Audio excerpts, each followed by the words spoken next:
से मेरी वजह से इशू और कोई मसला नहीं। यहाँ नहीं जाओ, वहाँ नहीं जाओ, ये नहीं करो, वो नहीं करो, बस आप जरा याद करें, उससे भी पहले मैंने खुद फैसला किया था। उसे इंतजार करेगी ना, उतना ही हमारे हक में है। जी बिल्कुल।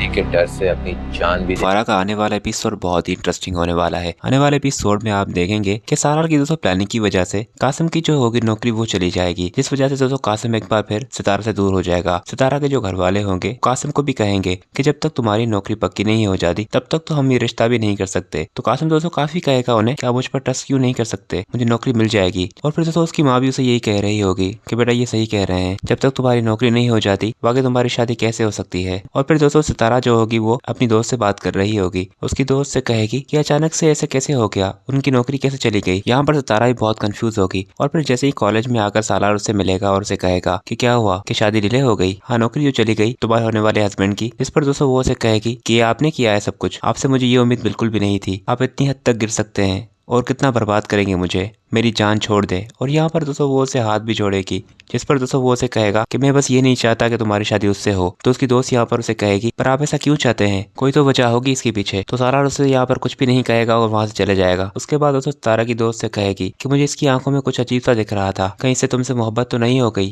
तो तारा उसे कहेगी कि ये मोहब्बत नहीं, ये पावर का रोब है जो वो मेरे ऊपर झाड़ रहा है। वो ये चाह रहा है कि मैं उससे उसी तरह बात कर लूं जिस तरह से उससे मैंने बात की है। इस तरह के लोग अपने से कम लोगों को पावर के रोब से बदलना चाहते हैं, पर मैं उसके सामने अब कभी नहीं बदलूंगी। और फिर दोस्तों अगले सीन में आप देखेंगे कि सालार से आकर उसकी बहन बात करेगी और उसे कहेगी कि तुमने जो उसके मंगेतर के साथ किया, इससे तो मुझे ये साफ जाहिर लगता है कि तुम ये चाह रहे हो कि उसकी शादी उस लड़के से ना हो। तुम आखिर मान क्यों नहीं लेते कि तुम उसे पसंद करते हो, खामखा में तुम उन दोनों की जिंदगी के साथ भी खेल रहे हो और अपनी जिंदगी का फैसला भी नहीं कर पा रहे। सबा के काफी इंसिस्ट करने पर वो आखिर ये मान ही लेगा कि हाँ मैं उससे मोहब्बत करता हूँ, पर वो मुझसे मोहब्बत नहीं करती। और जब तक मैं उसकी जिंदगी से उस लड़के कासिम को नहीं निकाल फेंकता तब तक तो वो मेरे बारे में सोचेगी भी नहीं।